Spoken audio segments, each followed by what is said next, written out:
Welcome to Drowsworthy, where history's most dangerous moments become your most peaceful sleep. Tonight, we're exploring the Johnstown Flood of 1889, a disaster so catastrophic that you definitely wouldn't survive it. But don't worry, the calm narration and gentle rain sounds will help you drift off while learning about how 20 million tons of water can erase an entire city in just 10 minutes.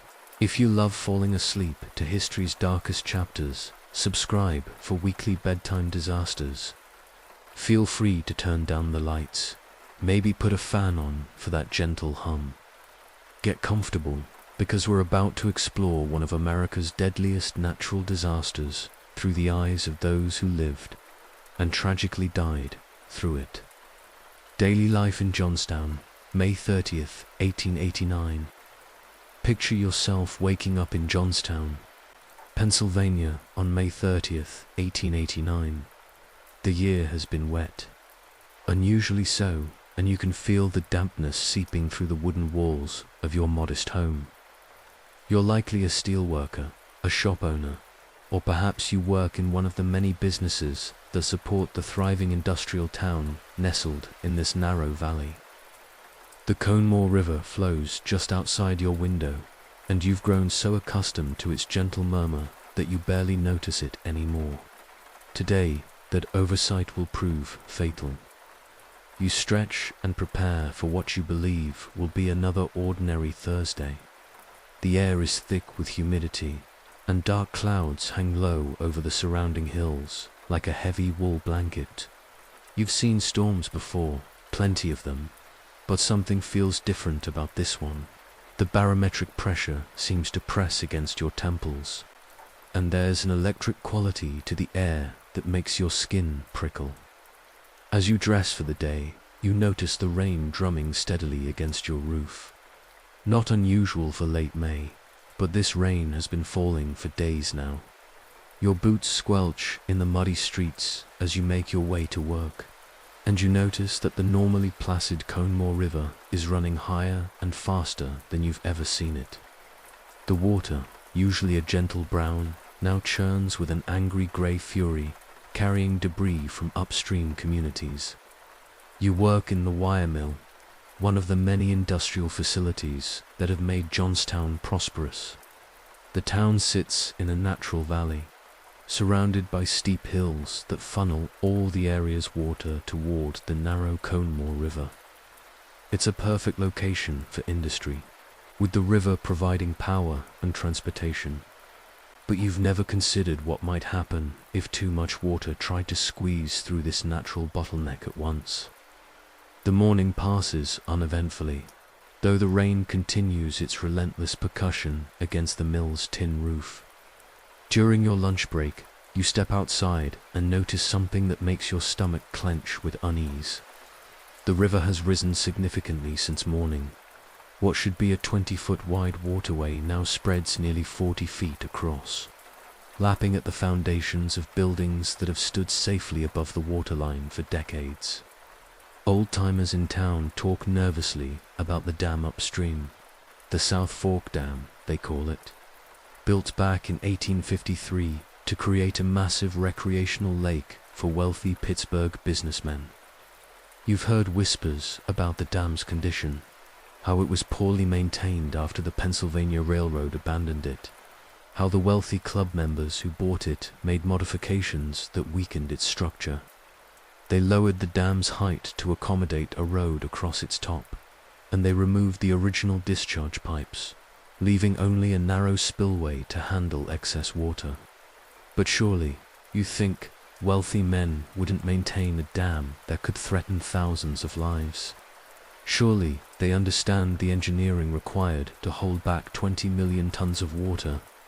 These reassuring thoughts help you push down the growing knot of anxiety in your chest as you return to work. By afternoon, the rain has intensified into a proper deluge. Water streams down the valley walls like hundreds of silver ribbons, all feeding into the already swollen river. You can hear the water now, even over the noise of the machinery. It's no longer the gentle murmur you've known your whole life, but a deep, throaty roar that seems to vibrate through the ground itself.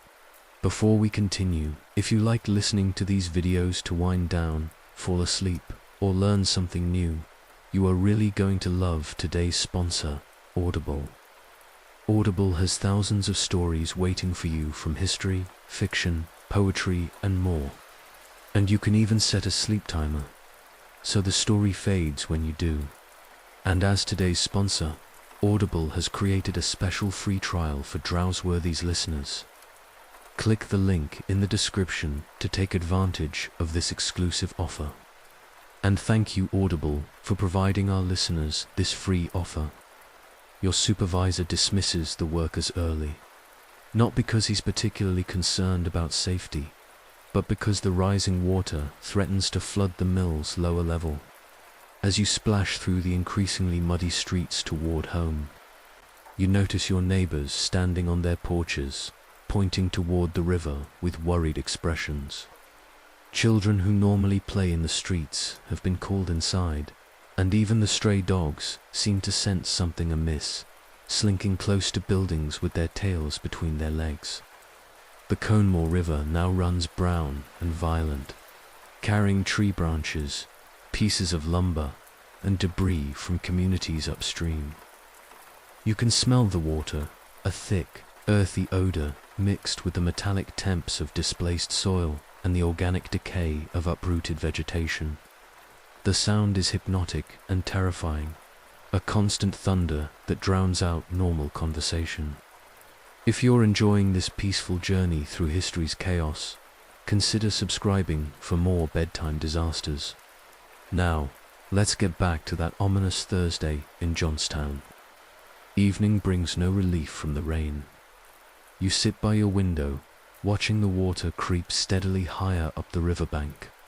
Your house sits on what you've always considered high ground, a full block from the river, but now you're beginning to question that assumption. The water has already claimed the lower streets, turning roads into canals and forcing families from the basement apartments that house many of the town's poorest residents.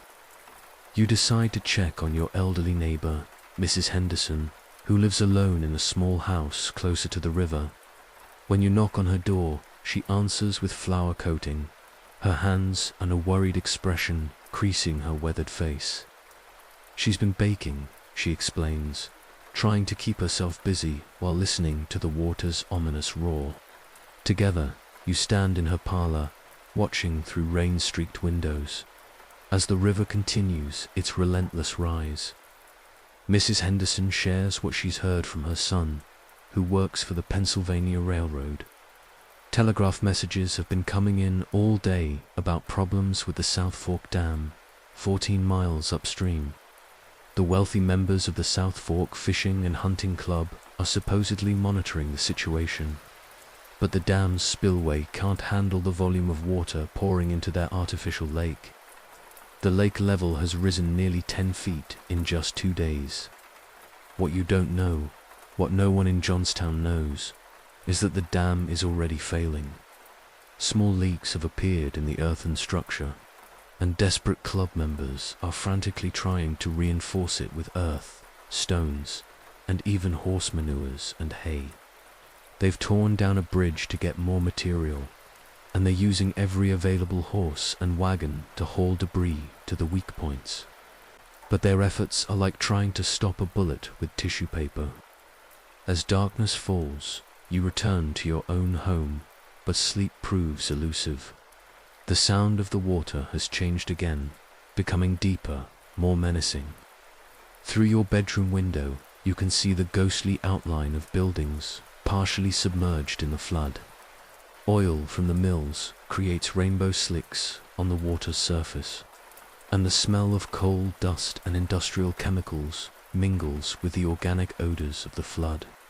You finally drift into an uneasy sleep around midnight, but the water's roar invades your dreams, turning them into nightmares of drowning and chaos. In your unconscious mind, you sense what your waking brain refuses to acknowledge: that you're sleeping in the path of an approaching catastrophe beyond human comprehension.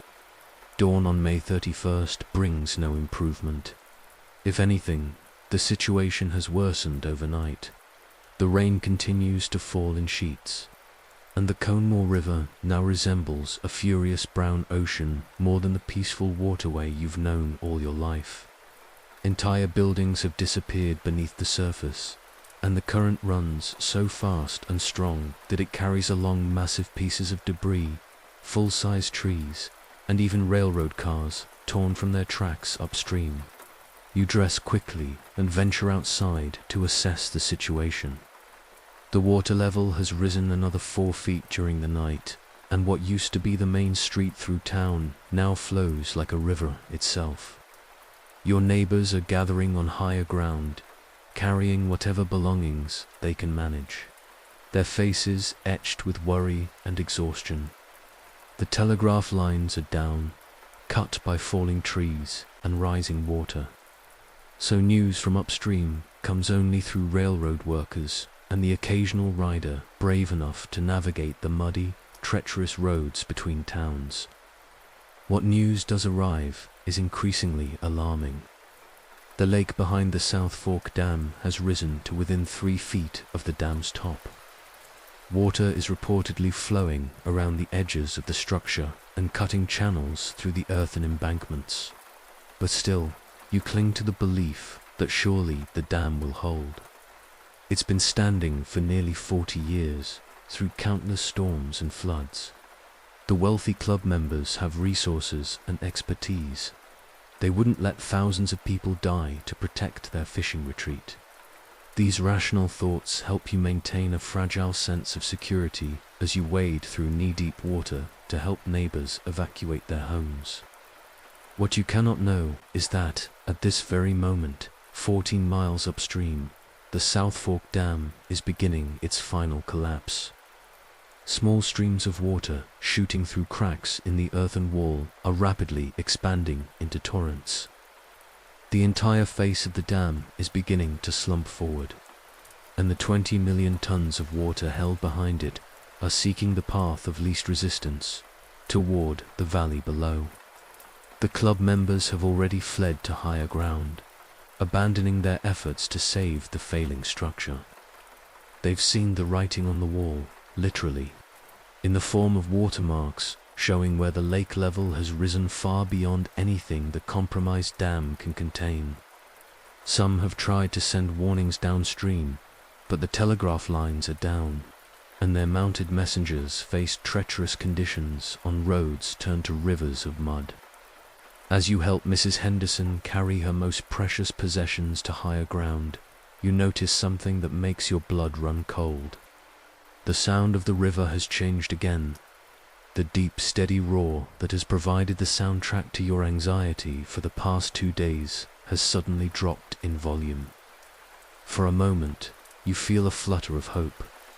Perhaps the rain is finally stopping. Perhaps the worst has passed. But then you realize what the change in sound actually means. The river level is dropping rapidly, not because the rain has stopped, but because something upstream is now holding back the water that should be flowing toward Johnstown.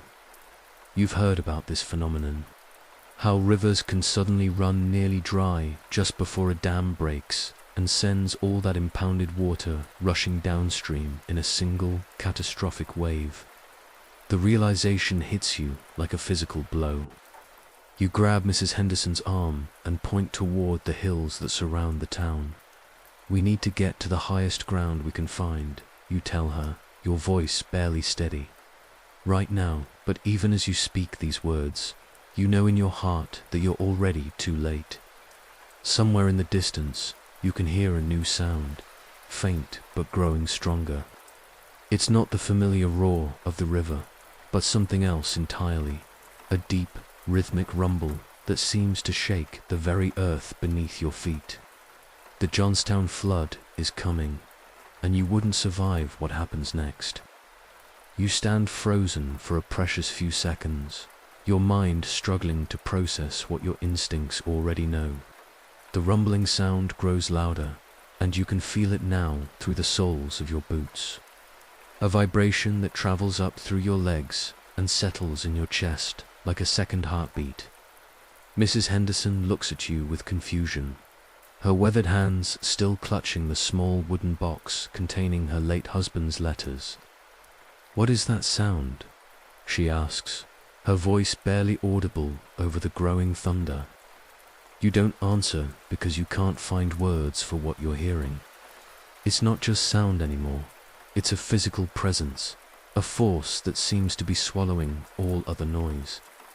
The usual urban symphony of Johnstown, the clattering of wagon wheels, the distant whistle of trains, the calls of street vendors, all of it disappears beneath this approaching roar.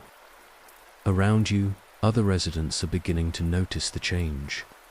Conversations stop mid-sentence as people tilt their heads, listening. Dogs begin to howl, a mournful chorus that adds to the growing sense of apocalyptic dread. Horses stamp and whinny, their eyes rolling white with panic as they sense something their human companions are only beginning to understand. You help Mrs. Henderson up the muddy slope toward what you hope is safety, but with each step, the rumbling grows more intense. It's no longer coming from a distant point upstream. It's everywhere, surrounding you, filling the air itself. The ground beneath your feet trembles continuously now, and you can hear windows rattling in their frames, shutters banging against walls as the very earth responds to the approaching catastrophe. Other families are moving now too, carrying children, dragging hastily packed belongings, some people still in their night clothes despite the late morning hour.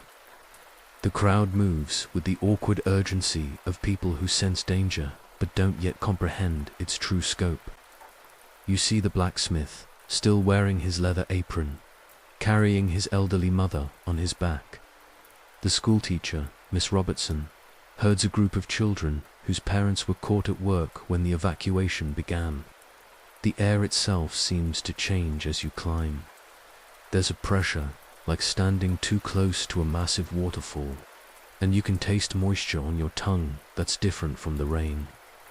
It carries the flavor of earth and vegetation, of things torn from their natural places and churned together in violent motion. Your ears pop as if you're ascending a mountain, though you're only climbing the modest hill that overlooks the town center. Behind you, Johnstown spreads out in the valley like a child's toy village.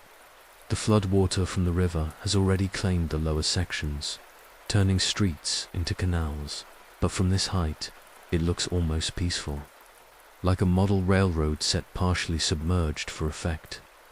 Smoke still rises from a few chimneys, and you can see people moving along the higher streets, going about their morning routines, unaware that they have perhaps minutes left to live.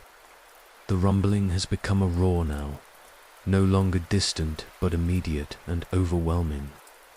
You turn toward the valley's upper end, where the railroad tracks disappear around a bend between two hills. That's where it will come from, you know, following the natural channel that the railroad engineers chose for the same reason the flood will choose it. Because it's the path of least resistance through the mountains. Mrs. Henderson tugs at your sleeve. "My neighbor's baby," she says, pointing toward a small house still dangerously close to the current river level. "Mrs. Klaus, she has that little baby, and her husband's at the mill." You look where she's pointing and see a young woman standing in her doorway, holding an infant, looking around with the bewildered expression of someone who knows something is wrong but doesn't understand what. She's perhaps 20 years old, with the pale complexion of someone who spends her days indoors caring for her child. The baby in her arms is small, probably no more than a few months old. "Stay here," you tell Mrs. Henderson, but even as you say it, you know you're making a choice that might cost you your life. The roar is so loud now that you have to shout to be heard, and the ground vibration has become so intense that loose stones are rolling down the hillside around your feet. You half run, half slide down the muddy slope toward Mrs. Klaus and her baby. The young mother sees you coming and waves, calling out something you can't hear over the approaching thunder. When you reach her, you grab her arm and point toward the high ground where you left Mrs. Henderson. The dam has broken. You shout directly into her ear. We have to get to high ground now. Her eyes widen with understanding, and she clutches her baby tighter to her chest. Together, you begin the desperate climb up the hillside, your boots slipping in the mud, the baby crying now as it senses its mother's terror. Behind you, the roar has become deafening, no longer just sound, but a physical force that seems to push against your back. You're halfway up the slope when you see it. Around the bend, where the railroad tracks disappear between the hills, comes a wall of water 40 feet high. It's not the clear blue you might expect from a lake, but a churning brown mass filled with debris, with entire trees, with the remains of buildings from the communities upstream that tried and failed to withstand its passage. The wall moves with impossible speed, faster than a galloping horse, faster than a train, consuming everything in its path with the casual indifference of a force of nature unleashed. You push Mrs. Klaus ahead of you, both of you scrambling now with the desperate energy of prey animals fleeing a predator. The baby's cries are lost in the universal roar that has become the only sound in the world. Your lungs burn as you climb, your legs shake with exhaustion and terror. But you don't stop because you can feel the water behind you, can sense its approach like a physical weight pressing against your shoulders. The people of Johnstown below have finally seen what's coming. You can make out tiny figures running, some toward the hills, others simply anywhere that seems like it might offer shelter. But they're too late, all of them, because the water moves faster than human legs can carry them, faster than their minds can process the scope of the disaster bearing down on their quiet industrial town. This is why you wouldn't survive being a resident of Johnstown on May 31st, 1889. Not because you weren't strong enough, or smart enough, or brave enough, but because some forces of nature are simply beyond human endurance, beyond human speed, beyond human comprehension until they're already upon you, and by then, for most, it's already too late. The man who tried to prevent disaster, to understand how 20 million tons of water came to destroy an entire city in 10 minutes. We must travel back in time and meet a man whose warnings went unheeded, whose expertise was dismissed, and whose desperate attempts to prevent catastrophe were ultimately ignored by those with the power to act. This is the story of Daniel Johnson Morrell, the steel magnate who saw disaster coming and tried desperately to stop it. Daniel Morrell was not a man easily ignored. Born in 1821 in rural Maine, he had built himself from nothing into one of Pennsylvania's most influential industrialists. By 1889, he was the president of the Cambria Iron Company, Johnstown's largest employer and the backbone of the city's economy. Morrell was a man who understood both engineering and human nature, and this dangerous combination of knowledge would make him a prophet of doom in the years leading up to the flood. In 1862, Morrell first laid eyes on the South Fork Dam during a business trip to inspect potential water rights for his expanding steel operations. What he saw there chilled him to the bone. The dam had been built in 1853 by the Pennsylvania Railroad as part of a canal system. But after the railroad abandoned the project, it had fallen into dangerous disrepair. The structure was an earthen dam, meaning it was essentially a massive pile of dirt and rocks held together by engineering principles that required constant maintenance and careful oversight. Morrell was an engineer by training and temperament.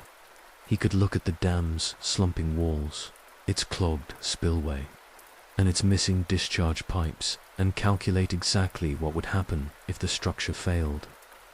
The mathematics were simple and terrifying. The dam held back a lake nearly 3 miles long, containing enough water to supply Philadelphia for a year. If that water were released suddenly, it would follow the natural course of the Little Conemaugh River directly toward Johnstown, picking up speed and debris with each passing mile. But in 1862, the dam was still owned by the Pennsylvania Railroad, a company with resources and engineering expertise. Morrell filed his concerns through proper channels and assumed the matter would be addressed. He was wrong. The railroad had bigger concerns than maintaining an abandoned dam in the mountains, and Morrell's warnings disappeared into the bureaucratic machinery of corporate America. Years passed, and Morrell's steel business flourished. His Cambria Ironworks employed thousands of workers and their families, all of them living in the narrow valley below the dam. Each spring, when snowmelt and rains swelled the Little Conemaugh River, Morrell would stand at his office window and think about that crumbling dam 14 miles upstream. He had nightmares about it, vivid dreams where he watched a wall of water sweep away everything he had built, everyone he employed, everyone he considered part of his responsibility as Johnstown's leading citizen.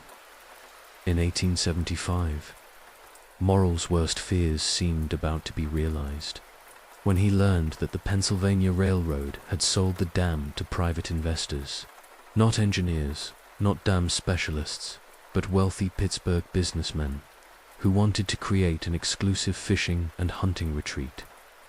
These men, led by banker Benjamin Ruff, planned to restore the lake for recreational use, but they approached the project with the casual confidence of amateurs who believed that money could solve any technical problem. Morrell immediately requested a meeting with the new owners. He traveled to Pittsburgh and presented them with detailed engineering reports showing the dam's deficiencies. The structure had been compromised by years of neglect, he explained. The original discharge pipes had been removed and never properly replaced. The spillway was inadequate for handling major floods.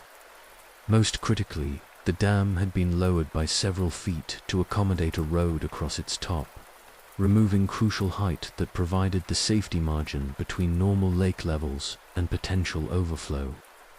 The South Fork Fishing and Hunting Club members listened politely to Morrow's presentation, but their response revealed a fundamental disconnect between his engineering concerns and their social priorities. They assured him that they would maintain the dam properly, but they made it clear that their primary interest was in creating a pristine recreational lake for their exclusive use. They had no intention of restoring the industrial discharge pipes that would lower the lake level, nor did they plan to raise the dam back to its original height. Morrell left that meeting with a sense of impending doom that would haunt him for the rest of his life. These were powerful men, wealthy men, men with connections throughout Pennsylvania's political and business establishment. But they were not engineers, and they showed no understanding of the forces they were attempting to contain.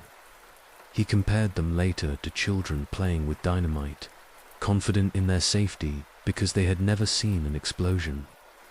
Over the following years, Morrell became something of a crusader on the subject of dam safety. He wrote letters to state officials, to newspaper editors, to anyone who would listen. He commissioned independent engineering studies that confirmed his worst fears about the dam's condition. He even offered to pay for improvements himself if the club would allow proper engineering oversight of the repairs. His efforts met with frustration at every turn. State officials referred him back to the club, insisting that dam maintenance was a private matter. Newspaper editors were reluctant to criticize wealthy and influential citizens without concrete proof of immediate danger. The club members themselves grew increasingly annoyed with Morrell's persistent warnings, viewing them as an attack on their competence and their right to enjoy their private retreat. In 1880, Morrell's concerns seemed vindicated, when heavy rains caused the lake to rise dangerously close to the dam's lowered crest. Water began flowing round the edges of the structure, cutting small channels in the earthen walls. For several terrifying days, it appeared that the dam might fail, but the rain stopped just in time, and the crisis passed without catastrophe. The club members pointed to this near miss as proof that their dam was sound. After all, it had survived the test, hadn't it? But Morel recognized the incident for what it really was, a warning shot across the bow. The dam had come within inches of failure, and only the vagaries of weather had prevented disaster. Next time, they might not be so lucky. Morel increased his efforts after the 1880 incident, but he faced a new obstacle, his own declining health. The stress of running a major industrial operation, while constantly worrying about the dam above his city, had taken its toll. He suffered from what his doctors called nervous exhaustion, what we might today recognize as anxiety and depression brought on by the burden of knowledge without the power to act. In 1884, Daniel Morel died of complications related to his prolonged stress and overwork. His last public statements included renewed warnings about the South Fork Dam, pleas for proper engineering oversight that fell on deaf ears. The man who had tried desperately to prevent the Johnstown flood passed away 5 years before his predictions came true, spared the agony of watching his worst nightmares unfold. But Morel's story doesn't end with his death, because he had trained successors who shared his concerns. His chief engineer, John Fulton, continued the campaign for dam safety after Morel's passing. In 1889, as unusually heavy rains began to swell the lake behind the South Fork Dam, Fulton sent urgent telegrams to club officials, begging them to take immediate action to strengthen the failing structure.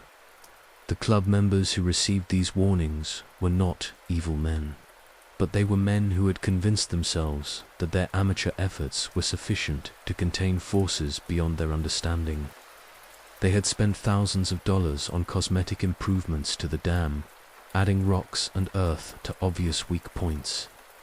But they had never addressed the fundamental engineering deficiencies that Morel had identified years earlier.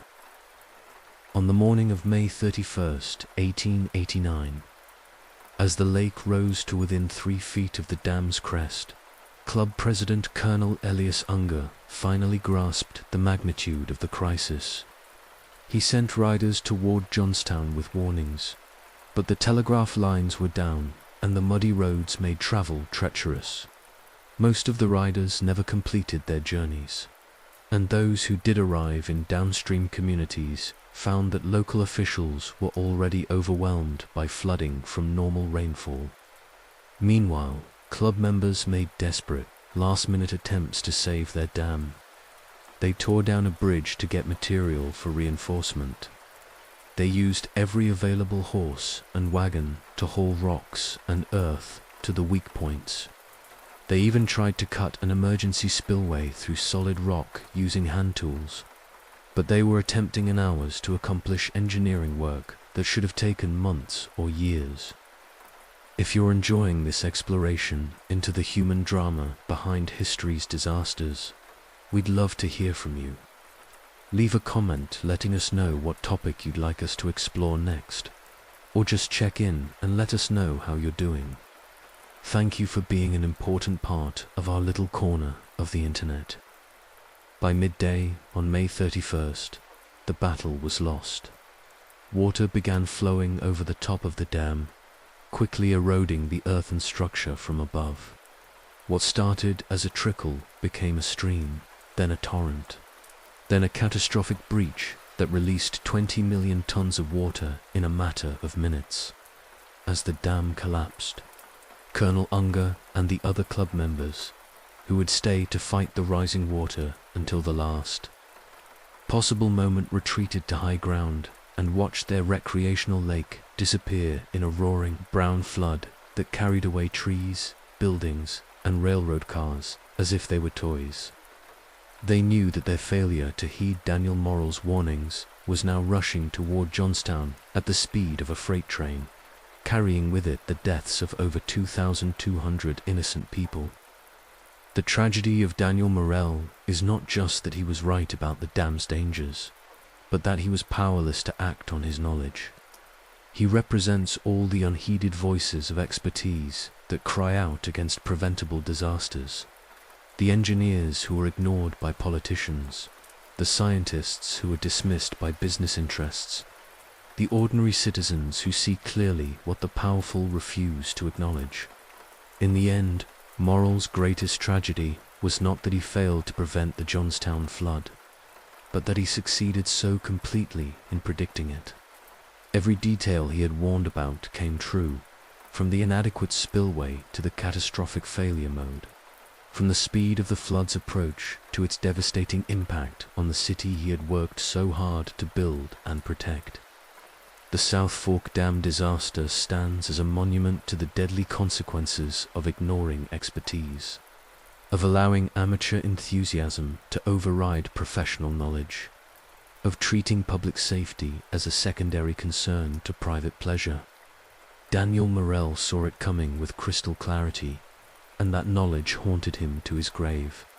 But to truly understand the depth of Morell's frustration and the tragic inevitability of what followed his death, we must examine more closely the culture and attitudes of the South Fork Fishing and Hunting Club, the organization whose casual negligence would ultimately cost thousands of lives.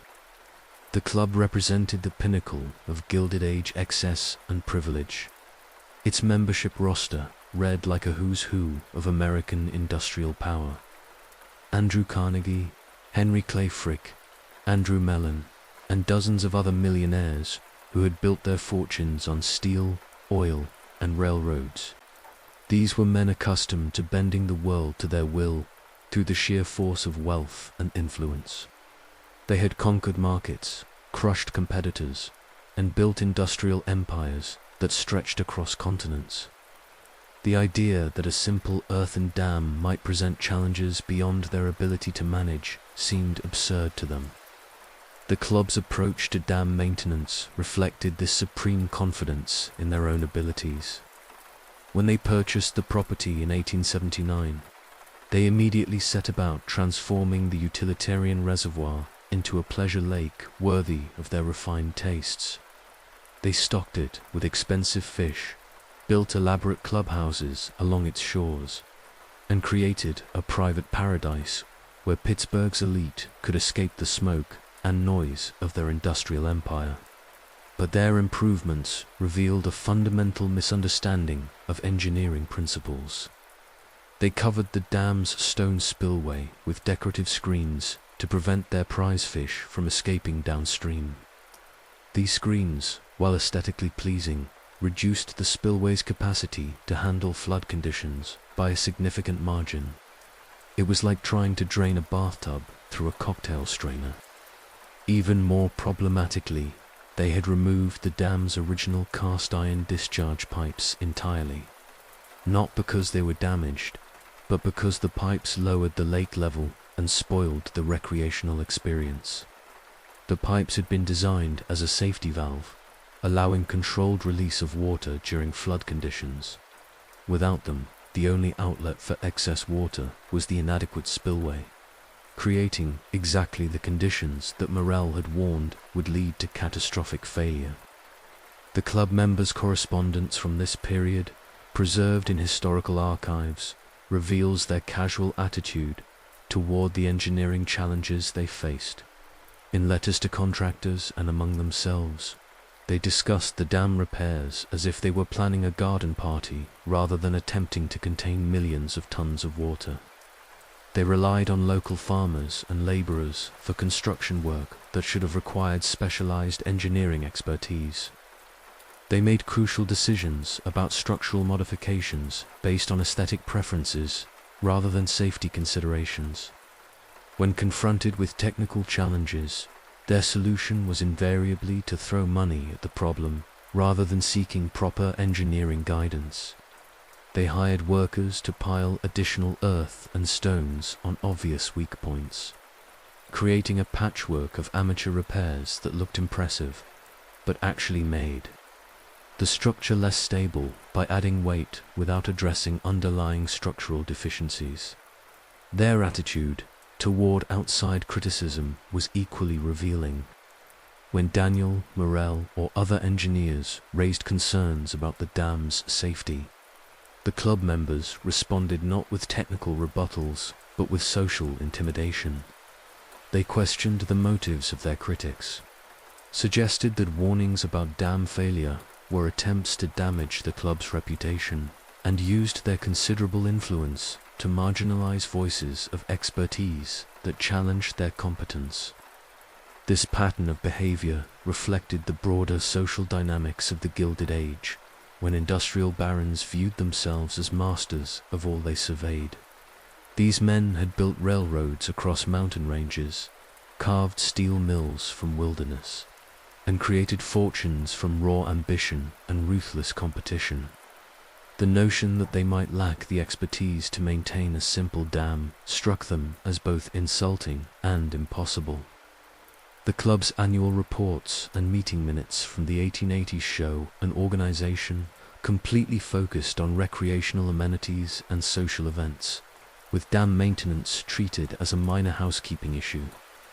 They devoted pages to discussions of fishing regulations and hunting seasons, while dismissing structural concerns with brief mentions of routine maintenance and ongoing improvements.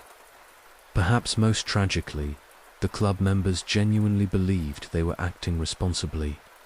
They pointed to their expenditures on dam repairs as evidence of their commitment to safety, ignoring the fact that their spending addressed symptoms rather than causes.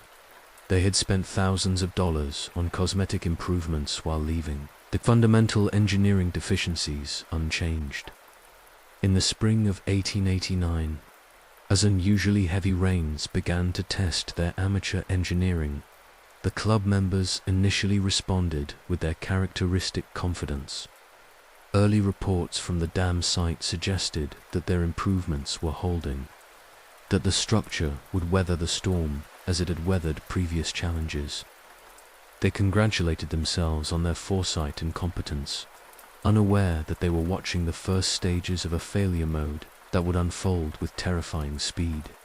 Even as late as the morning of May 31st, some club members remained convinced that disaster could be averted through last-minute heroics. They organized work parties to reinforce the dam, brought in additional materials, and personally supervised emergency repairs. These efforts, while brave, reflected the same amateur spirit that had created the crisis in the first place. They were attempting to solve in hours an engineering problem that their own modifications had been creating for years. The final irony of the South Fork Fishing and Hunting Club's role in the Johnstown Flood was that their exclusive retreat, their carefully crafted paradise, was destroyed along with everything else when the dam finally failed. The beautiful lake that they had prioritized over public safety disappeared in minutes, taking with it their clubhouses, their boats, their carefully maintained grounds, and their reputations. In the aftermath of the disaster, as survivors and investigators sought to assign blame for the tragedy, the club members would claim that the flood was an act of God, an unforeseeable natural disaster that no human planning could have prevented.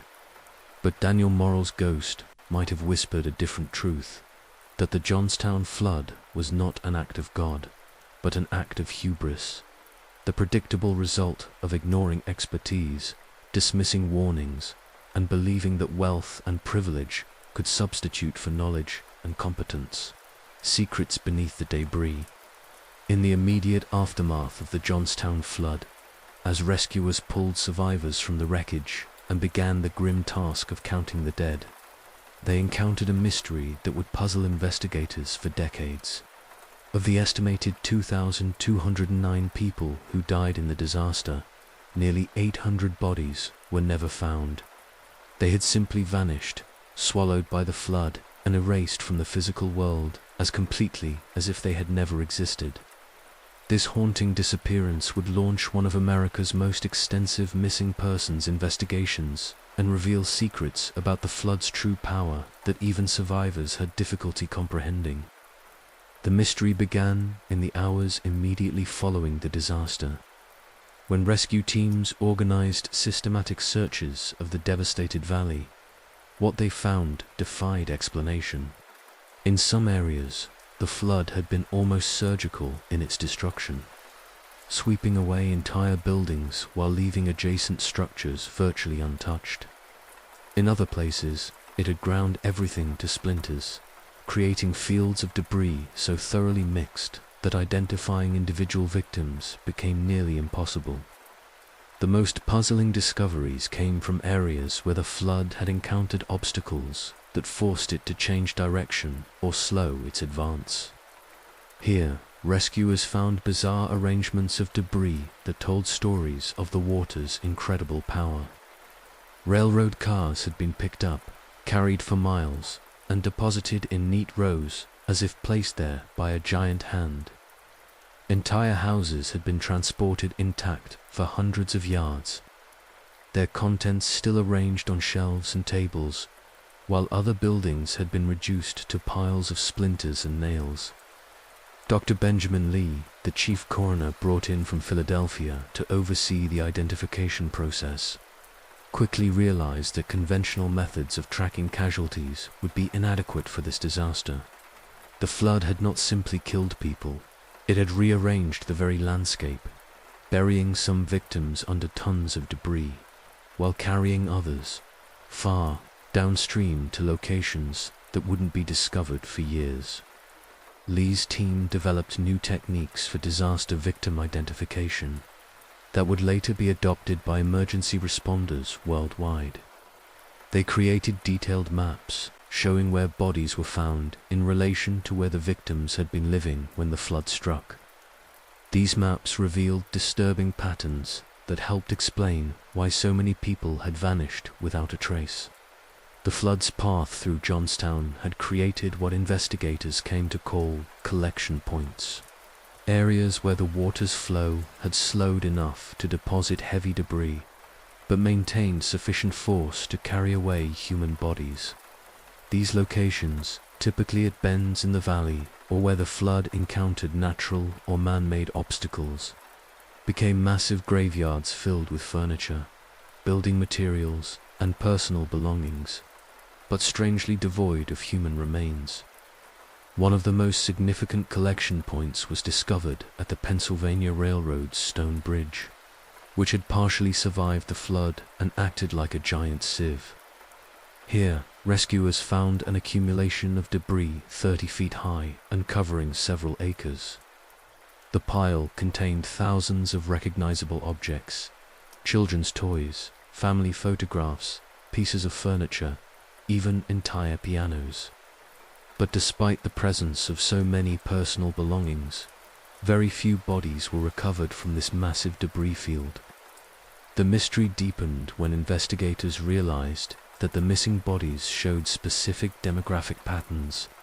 A disproportionate number of the vanished were women, children, and elderly people, groups that would have been less likely to survive the initial impact of the flood, but whose bodies should still have been recoverable afterward. This pattern suggested that the flood's hydraulic forces had affected different types of victims in different ways, carrying some downstream while depositing others in accessible locations. Archaeological investigations that began in the 1930s and continue to this day have gradually solved some aspects of the missing body mystery. These excavations, conducted with increasingly sophisticated techniques, have revealed burial sites scattered throughout the valley and far downstream from Johnstown itself. Some victims were found buried under several feet of flood sediment, their bodies preserved by the anaerobic conditions created by rapid burial. Others were discovered in unexpected locations, carried by the flood's current to places where they remained hidden for decades. One of the most remarkable archaeological discoveries occurred in 1967. when construction workers building a new highway interchange uncovered what appeared to be a mass grave containing the remains of at least 30 flood victims. The bodies had been buried by flood debris in a natural depression that was subsequently filled in during post-disaster cleanup efforts. The victims had been perfectly preserved by the clay-like flood sediment, and investigators were able to identify several individuals through personal effects and dental records. These archaeological findings revealed new details about the flood's behavior that had been lost to historical memory. Analysis of the burial sites showed that the water had moved in multiple waves, not the single wall of destruction that most survivors remembered. Each wave had different characteristics, some carrying heavy debris, while others transported lighter materials and human remains. This multi-wave pattern explained why some areas of the city had been devastated, while nearby locations remained relatively untouched. Perhaps the most haunting discovery came from underwater archaeological surveys of the Conemaugh River conducted in the 1980s. Using sonar and underwater cameras, researchers mapped the river bottom and found evidence of flood victims who had been buried in the riverbed itself. The flood's tremendous force had carved new channels in the river bottom, and some victims had been deposited in these underwater graves, where they remained hidden beneath layers of post-flood sediment. The underwater surveys also revealed artifacts that told stories of the flood's human impact in ways that no survivor account could capture. Researchers found children's shoes still tied together, as if their small owners had been swept away while attempting to flee. They discovered jewelry, spectacles, and other personal items that had been torn from victims by the water's force. Most poignantly, they found toys, including a child's wooden horse that had somehow survived the catastrophe and lay perfectly preserved on the river bottom for nearly a century. Modern forensic techniques have allowed investigators to extract even more information from the archaeological evidence. DNA analysis of remains found in recent excavations has enabled scientists to identify victims and reunite their remains with descendant families who had never known what happened to their ancestors. These identifications have provided closure for families while also revealing new details about the flood's impact on Johnstown's population. One particularly significant archaeological project conducted in the 1990s focused on the site of the former Kernville neighborhood, one of the most heavily damaged areas of the city. Excavations here revealed the foundation remains of dozens of houses that had been completely erased by the flood. But more importantly, the dig uncovered evidence of the neighborhood's final moments, including basement shelters where families had sought refuge and were subsequently entombed when their houses collapsed above them. The Kernville excavation provided physical evidence for one of the flood's most controversial aspects, the question of whether some victims might have survived the initial water surge, only to die trapped in air pockets beneath the debris. Archaeological evidence suggested that some basement areas had remained partially intact after the flood passed, creating temporary shelters that became tombs when the victims were unable to escape through the wreckage above them. These archaeological discoveries have also revealed the flood's environmental impact in ways that were not apparent to contemporary observers. Soil analysis from multiple excavation sites shows that the flood deposited a layer of sediment containing materials from throughout the watershed, creating a geological record of the disaster that can be read like the pages of a book. This sediment layer contains pollen, seeds, and organic materials from forests, farms, and communities that were destroyed upstream from Johnstown, providing a comprehensive picture of the flood's path and power. Perhaps most remarkably, recent archaeological work has begun to uncover evidence of the flood's impact on communities, that were thought to have been only lightly affected. Excavations in towns downstream from Johnstown have revealed flood deposits and artifact scatters that tell stories of destruction that were never recorded in historical accounts. These discoveries suggest that the flood's impact was far more widespread than previously understood, affecting communities hundreds of miles downstream from the dam site. The ongoing search for Johnstown's missing flood victims represents one of the longest-running forensic investigations in American history. Each new archaeological discovery adds another piece to the puzzle of what happened during those terrifying minutes when 20 million tons of water reshaped not just a landscape, but the lives of thousands of families whose stories were literally buried beneath the debris. Today, more than 130 years after the disaster, archaeologists continue to find evidence of the flood's impact. Construction projects throughout the region occasionally uncover artifacts or remains that add new chapters to the story of America's deadliest flood. Each discovery serves as a reminder that some historical mysteries can only be solved through the patient work of scientists willing to dig beneath the surface of the past, searching for truths that were buried along with the victims themselves. The missing bodies of Johnstown represent more than just an archaeological puzzle. They embody the flood's power to erase not just lives, but memory itself, to make people disappear so completely that even their deaths became invisible. In solving this mystery, investigators have not only provided closure for families, but have also revealed new truths about one of America's greatest natural disasters, truths that could only be discovered by literally unearthing the past. The search for answers has led archaeologists to develop entirely new methodologies for studying historical disasters. Traditional archaeological techniques, designed for excavating ancient civilizations, proved inadequate for investigating a catastrophe that had occurred within living memory and left such chaotic physical evidence. Researchers had to learn to read the signatures of sudden, violent destruction in ways that previous generations of archaeologists had never contemplated. One breakthrough came from studying the microscopic evidence preserved in flood sediments.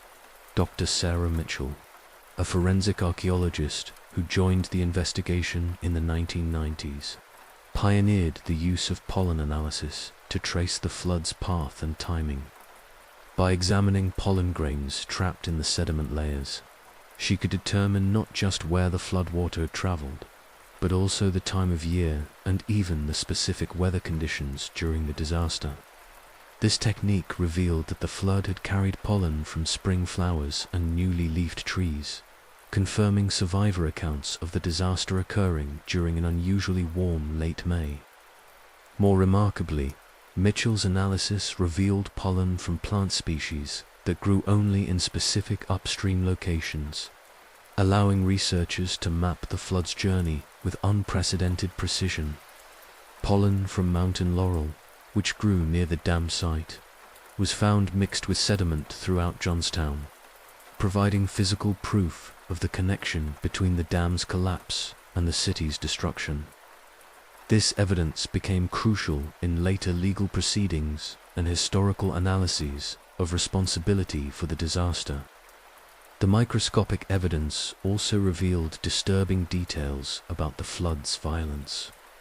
Embedded within the sediment layers, researchers found fragments of human tissue, bone, and hair that had been ground to powder by the water's tremendous force. These microscopic remains, invisible to rescue workers in 1889, provided the first physical evidence of what had happened to many of the missing victims. They had not simply vanished, they had been literally pulverized by the flood's hydraulic action, reduced to particles too small to recognize as human remains. Advanced chemical analysis of the flood sediments revealed another layer of the mystery. The water had carried with it a complex mixture of industrial chemicals from the mills and factories it had destroyed upstream. These chemicals, including heavy metals and organic compounds used in steel production, had been deposited throughout the flood zone in distinct patterns that told their own story of destruction. Areas with the highest concentrations of industrial pollutants corresponded to locations where the most severe building damage had occurred, suggesting that the flood's chemical load had increased its destructive power. Perhaps most intriguingly, some of these industrial chemicals had acted as preservatives, creating pockets of remarkably well-preserved organic materials within the flood debris. Archaeologists found leather goods, textiles, and even paper documents that had survived more than a century underground, protected by the unique chemical environment created by the flood. These artifacts provided intimate glimpses into the lives of flood victims, including family photographs, children's schoolwork, and personal letters that had been buried along with their owners. One of the most significant archaeological discoveries occurred in 2003, when researchers excavating near the former location of the Hulbert House, a prominent hotel that had been completely destroyed by the flood, uncovered what appeared to be a time capsule of the disaster. The hotel's safe, a massive iron structure that had somehow survived the flood intact, was found buried under 15 feet of debris. When opened, it contained not just the expected valuables and documents, but also items that hotel guests and staff had apparently placed there for safekeeping as they watched the flood approach. The contents of the Hulbert House safe provided a uniquely preserved snapshot of the flood's final moments. Among the items were watches that had stopped at different times, apparently as water seeped into the safe, creating a timeline of the disaster's progression. Personal letters written by guests to their families, apparently composed as the flood approached, provided first-hand accounts of the terror and confusion that preceded the water's arrival. Most poignantly, the safe contained a collection of jewelry and small mementos that parents had apparently tried to preserve for their children, items that represented family histories and connections that would be severed by the disaster. The archaeological investigation has also revealed the flood's impact on Johnstown's infrastructure in ways that were not apparent to contemporary observers. Excavations of the city's former sewer and water systems have shown that the flood didn't just destroy buildings, it completely rearranged the underground infrastructure that supported urban life. Water mains were torn from their foundations and carried 4 blocks, creating a tangle of pipes and conduits that made post-disaster reconstruction far more complex than anyone had initially realized. These infrastructure discoveries have provided new insights into why Johnstown's recovery took so much longer than expected. The visible destruction of buildings and streets was only part of the story. Below ground, the flood had created a maze of disrupted utilities and damaged foundations that had to be completely rebuilt before normal urban life could resume. Archaeological evidence suggests that some parts of the city were still dealing with infrastructure problems caused by the flood well into the 20th century. The investigation has also uncovered evidence of heroic efforts by flood victims that were never recorded in contemporary accounts. Excavations in several locations have revealed caches of tools and building materials that appear to have been gathered by residents in the hours before the flood struck. These preparations suggest that many Johnstown residents understood the danger they faced and were actively working to protect their homes and families, efforts that were ultimately futile but demonstrate the courage and determination of ordinary people facing extraordinary circumstances.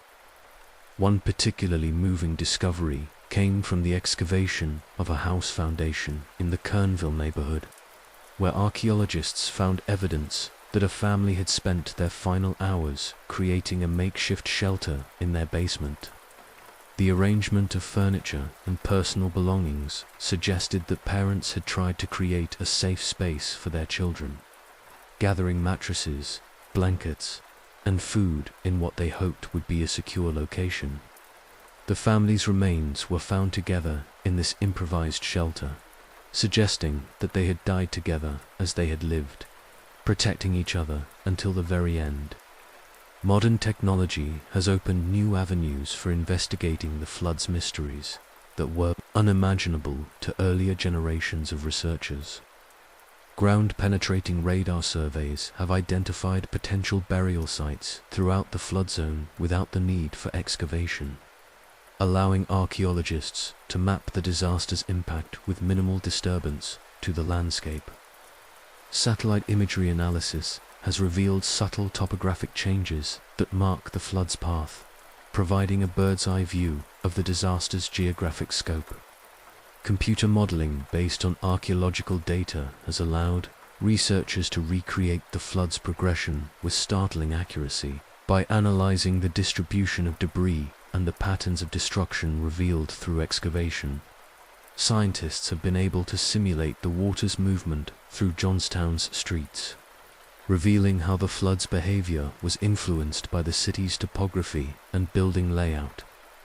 These simulations have confirmed survivor accounts, while also revealing aspects of the disaster that no individual witness could have observed. The ongoing archaeological investigation of the Johnstown Flood has become a model for disaster forensics worldwide.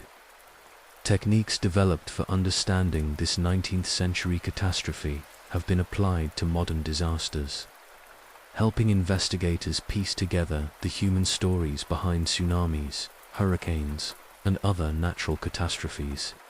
In this way, the victims of the Johnstown Flood continue to serve others, their stories contributing to our understanding of how communities can better prepare for and respond to disasters. Each new archaeological discovery adds depth to our understanding of the Johnstown Flood, while also raising new questions about this pivotal moment in American history. The investigation that began as a search for missing bodies has evolved into a comprehensive exploration of how disasters shape communities, how memory is preserved and lost, and how the physical evidence of catastrophe can reveal truths that documentary records cannot capture.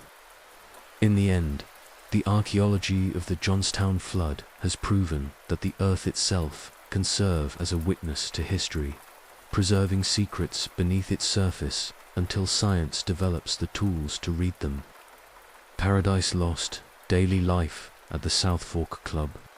While the working families of Johnstown struggled against rising waters and industrial smoke in the valley below, 14 miles upstream lay a different world entirely. The South Fork Fishing and Hunting Club represented the pinnacle of Gilded Age luxury, a carefully constructed paradise where America's industrial elite could escape the consequences of the wealth they had accumulated through steel, oil, and railroad empires. To understand the full tragedy of the Johnstown Flood, we must step inside this exclusive retreat and witness the daily life of privilege that existed in willful ignorance of the catastrophe it was creating. The club's main season ran from late May through early September, coinciding exactly with the months when spring rains and snow melt posed the greatest threat to their inadequately maintained dam. Members would arrive by private railroad car, their servants and luggage following in a carefully orchestrated ballet of conspicuous consumption.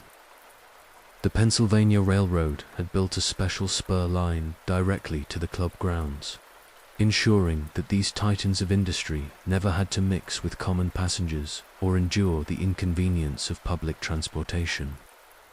Andrew Carnegie, perhaps the most famous of the club members, maintained a summer cottage that rivaled many European palaces in its appointments.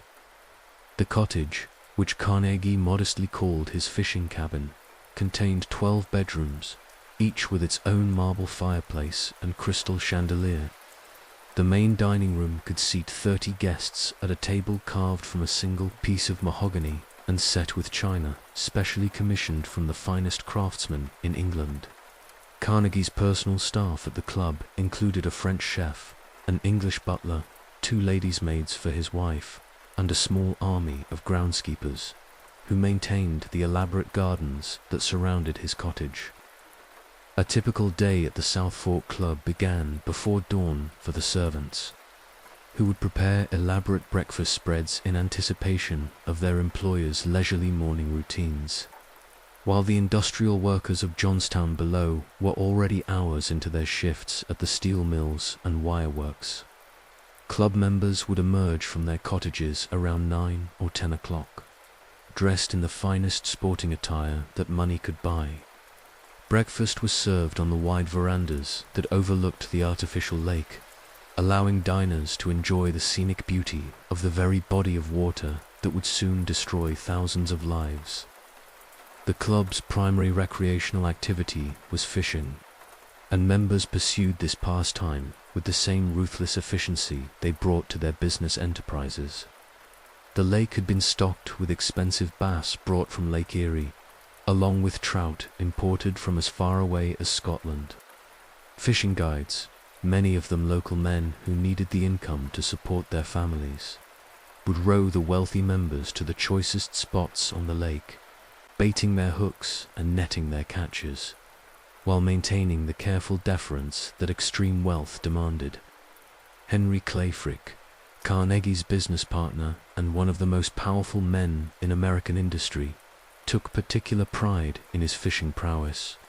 His personal guide, a local man named Samuel Morrison, later recalled the elaborate preparations required for Frick's fishing expeditions.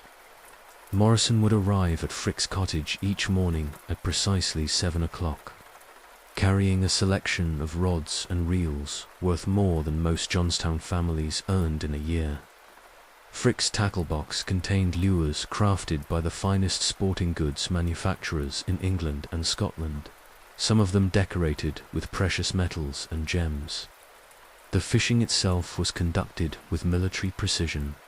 Morrison would position Frick's custom-built boat at exactly the right angle to catch the morning sun, ensuring that the industrialist's comfort was maintained throughout the expedition.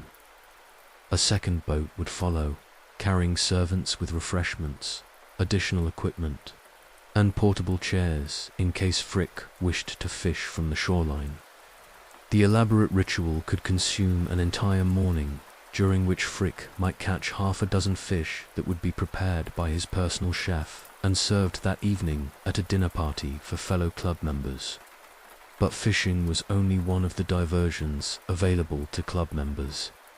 The grounds included extensive hiking trails that wound through carefully manicured wilderness areas, allowing members to experience nature without any of the actual discomfort that nature typically provided. These trails were maintained by a crew of groundskeepers, who ensured that no fallen logs, overgrown vegetation, or other natural obstacles would impede the gentle constitutional walks that club members took after their elaborate lunches. The club's social calendar rivaled that of the finest European resorts. Evening entertainments included elaborate dinner parties where members would compete to display their wealth through increasingly ostentatious displays of luxury. A single dinner party might feature dozens of courses prepared by chefs brought in from New York and Philadelphia, wines imported from the finest European vineyards, and entertainment provided by musicians and performers hired specifically for the evening. These dinner parties served as more than mere social gatherings. They were informal board meetings where some of the most important business decisions in American history were made, around the club's dining tables, over cigars and brandy that cost more per bottle than most workers earned in a month. These men would discuss railroad routes, steel contracts, and labor policies that would affect millions of lives. The irony was lost on them that they were making these decisions while sitting above a structure whose failure would soon demonstrate the deadly consequences of prioritizing profit over public safety. The women of the club lived lives of even more elaborate leisure, while their husbands pursued business discussions disguised as recreational activities. The wives and daughters of America's industrial elite spent their days in pursuits that would have seemed fantastical to the working women of Johnstown below. They organized elaborate garden parties on perfectly manicured lawns, participated in amateur theatrical productions, performed in the club's private theater, and conducted charity meetings where they planned fundraising events for causes safely distant from their immediate surroundings. Mrs. Andrew Carnegie, Louise, was particularly known for her elaborate afternoon teas, events that required weeks of preparation and coordination. Her social secretary would send engraved invitations to select club members weeks in advance. The preparations involved bringing in additional servants from Pittsburgh, special catering staff, and even musicians to provide appropriate background entertainment. These tea parties would feature delicacies imported from around the world, served on china that had been specially commissioned for the occasion. The club's children lived in a carefully constructed bubble of privilege that insulated them completely from the realities of the industrial world that funded their luxury. They had private tutors, personal servants, and access to recreational facilities that would have been unimaginable to their contemporaries in the valley below. The club maintained a private stable where the children could learn to ride horses that cost more than most families' annual income. They had access to boats, fishing equipment, and sports facilities that were maintained exclusively for their use. Perhaps most tellingly, the club's daily operations required a small army of local workers whose lives provided a stark contrast to those of the members they served. These workers, many of them from Johnstown and surrounding communities, would arrive each morning to clean, cook, maintain the grounds, and provide the countless services that the wealthy members demanded. They lived in simple quarters on the club grounds or commuted daily from their modest homes in the valley, creating a daily reminder of the economic disparities that the club's existence represented. The maintenance staff responsible for the dam itself occupied the lowest rung of this hierarchy. These were local men, typically farmers or laborers, who were hired on a seasonal basis to perform basic upkeep tasks around the dam and spillway. They had no engineering training and little understanding of the forces they were attempting to control. Their work was supervised not by qualified engineers, but by club members whose primary qualifications were their ability to pay the club's substantial membership fees. The tragic irony of the South Fork Club's daily routine was that its members were completely insulated from any awareness of the danger they were creating. Their elaborate lifestyle was specifically designed to shield them from the consequences of their business decisions and engineering choices. When concerns about the dam's safety were raised, club members could dismiss them as the complaints of envious locals who resented their success and privilege. The club's daily newspapers, delivered by special train from Pittsburgh and New York, contained extensive coverage of business and social news, but little information about local conditions in the Conemaugh Valley. Members could spend weeks at the club without any meaningful contact with the communities that their failing dam threatened. This isolation was not accidental. It was one of the primary benefits that the club offered its members: the ability to live in a carefully constructed world where their wealth and power were never questioned or challenged. Even the club's approach to dam maintenance reflected this detachment from reality. When problems with the structure were identified, members would authorize repairs with the casual attitude of homeowners fixing a leaky roof. They had no understanding of the engineering principles involved, no appreciation for the scale of the forces they were attempting to contain, and no real comprehension of the consequences that their amateur efforts might produce. The daily correspondence between club members during the spring of 1889 reveals their growing awareness that something was wrong with their dam, but their responses reflected the mindset of men who believed that money and determination could solve any problem. They authorized additional spending on repairs, hired more workers to pile earth and stones on obvious weak points, and congratulated themselves on their responsible approach to property maintenance.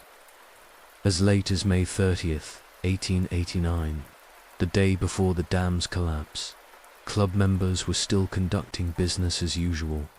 They held their regular morning fishing expeditions, enjoyed elaborate lunches on their cottage verandas, and planned evening entertainments as if the rising lake level outside their windows posed no threat to anyone. Some members had begun to leave the club as reports of the dam's condition became more alarming, but others remained confident that their wealth and influence would protect them from any serious consequences.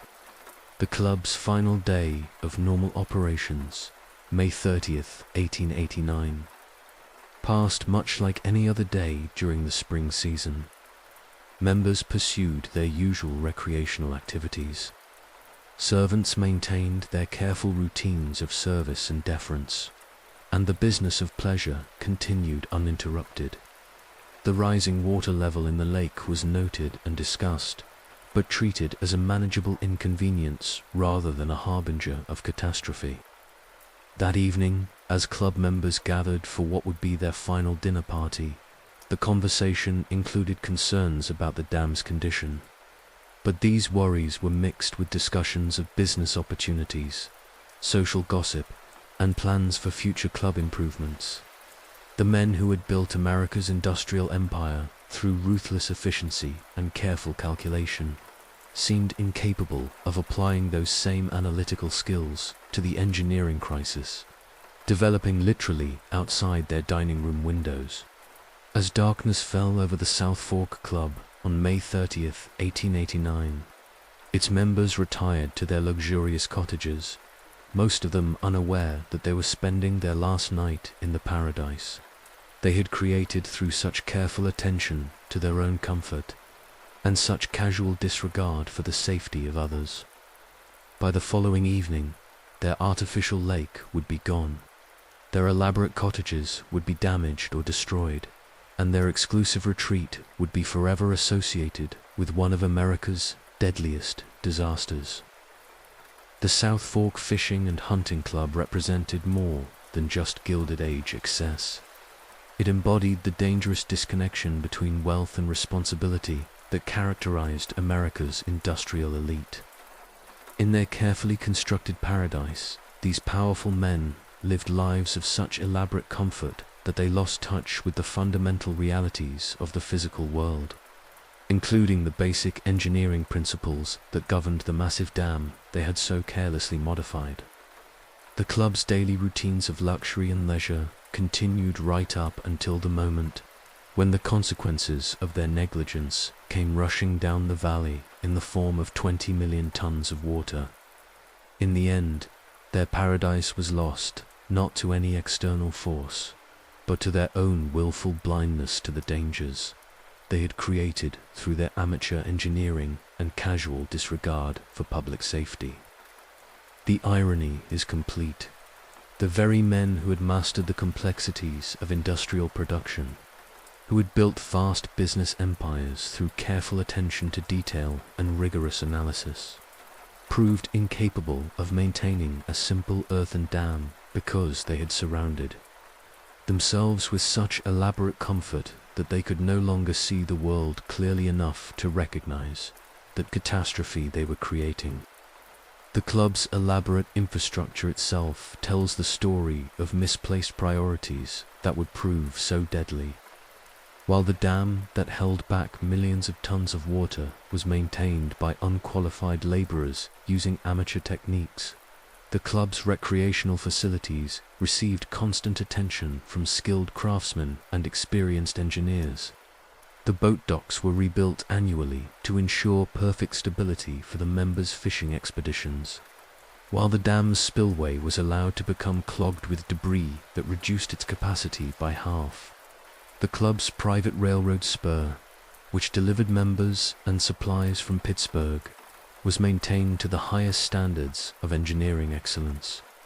Track inspectors examined every rail and tie weekly, ensuring that the wealthy passengers would never experience the slightest discomfort during their journey to the mountains.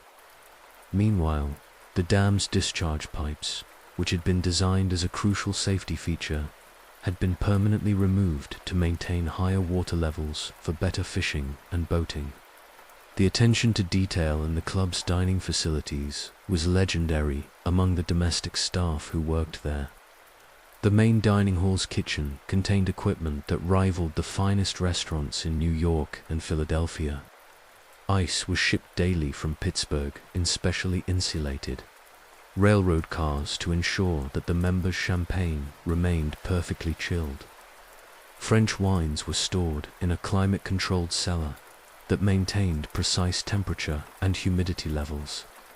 Yet the same men who insisted on such perfection in their recreational amenities were content to patch obvious dam leaks with hay, manure, and whatever loose stones they could find. The club's guest quarters represented another study in contrasts. Each cottage was equipped with the latest innovations in comfort and convenience. Hot and cold running water, gas lighting, and steam heating systems ensured that members never experienced any physical discomfort during their mountain retreats. The bedrooms contained furniture imported from European craftsmen, and the linens were changed daily by staff who had been trained in the finest hotels of the era. But the earthen structure that made their artificial lake possible was monitored by men who had no understanding of hydraulic engineering and no training in dam safety. The recreational facilities extended far beyond fishing and hunting. The club maintained tennis courts that were groomed daily to ensure perfect playing conditions. A private 9-hole golf course, one of the first in western Pennsylvania, provided members with another venue for their leisurely competitions. The clubhouse contained a library stocked with the latest publications from America and Europe, a billiards room with tables carved from the finest hardwoods, and smoking rooms where members could enjoy Cuban cigars that cost more than most workers earned in a week. These amenities required a staff of nearly 100 people during the peak summer season. Groundskeepers, gardeners, cooks, servers, housekeepers, and maintenance workers created a small community devoted entirely to serving the needs of perhaps 50 wealthy families.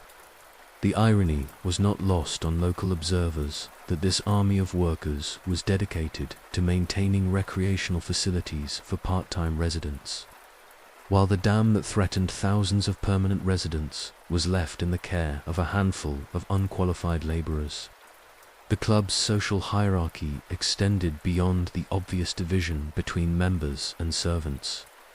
Among the staff themselves, complex rankings determined who could speak directly to members, who was allowed in which areas of the clubhouse, and who received the coveted positions that came with higher pay and better treatment. The head chef, typically imported from New York for the season, occupied the top of this hierarchy, earning more in a summer than most Johnstown residents made in a year. At the bottom were the general laborers who cleaned cottages, maintained grounds, and performed the countless menial tasks required to sustain the club's operations. The seasonal nature of the club's operations created another layer of economic inequality in the region. Local residents depended on summer employment at the club to supplement their year-round incomes, creating a relationship of economic dependency that made criticism of the club's operations particularly difficult. Families who raised concerns about dam safety risked losing employment opportunities that they could not afford to lose. This economic pressure served as an additional barrier to meaningful oversight of the club's amateur engineering efforts. The club's impact on local communities extended beyond direct employment. Local businesses catered to the club's needs, providing specialized services and products that the wealthy members demanded. Farmers supplied premium produce for the club's kitchens, Local craftsmen created custom furniture and fixtures for the cottages, and regional suppliers provided everything from fine wines to exotic flowers for the elaborate social events that defined the club's calendar. This economic relationship created a web of dependence that made honest assessment of the dam's dangers nearly impossible. Too many local families depended on the club's continued operation and the goodwill of its members to risk antagonizing them with persistent safety concerns. The very communities that were most threatened by the failing dam were also those most economically dependent on the organization that was creating the threat. The club's approach to local relations reflected the paternalistic attitudes that characterized Gilded Age wealth. Members saw themselves as benefactors bringing prosperity to a backward region, providing employment and economic opportunity to grateful local residents. They viewed criticism of their operations not as legitimate safety concerns, but as ingratitude from people who should have been thankful for the economic benefits the club provided. This paternalistic mindset extended to the club's charitable activities, which were designed more to enhance the members' sense of social responsibility than to address real community needs. The club occasionally donated money to local churches or schools, gifts that were publicized as evidence of the members' civic-mindedness, while doing nothing to address the fundamental safety issues with their dam. The final weeks before the dam's collapse saw an acceleration of these contradictory priorities, as reports of the dam's deteriorating condition became more frequent and alarming. Club members authorized increased spending on cottage improvements and recreational facilities for the upcoming season. New tennis courts were constructed while the dam's spillway remained clogged with debris. Additional servants were hired to ensure perfect service, while the dam maintenance crew remained understaffed and underqualified.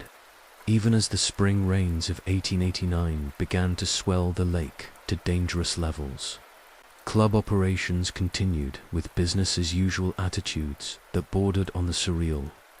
Members arrived for the season expecting the same level of comfort and service they had always received, apparently confident that their wealth would protect them from any consequences of their engineering negligence. The club's final social season began in May 1889, with elaborate opening ceremonies that celebrated another year of successful operations. Members congratulated each other on their stewardship of this mountain paradise, apparently oblivious to the fact that their amateur modifications to the dam had created conditions for one of America's greatest disasters. In the end, the South Fork Fishing and Hunting Club represented more than just Gilded Age excess. It embodied the dangerous separation between wealth and responsibility that continues to characterize discussions of infrastructure, safety, and social obligation in America. The club's members had created a paradise built on the deliberate ignorance of the consequences their choices would have for others. A paradise that was ultimately destroyed by the very forces they had been too proud and too isolated to properly control. If this helped you relax and learn something new, gently tap that subscribe button for more sleepy disasters every week. Sweet dreams, and remember, you're safe in your bed. Unlike the people we just learned about, sleep well.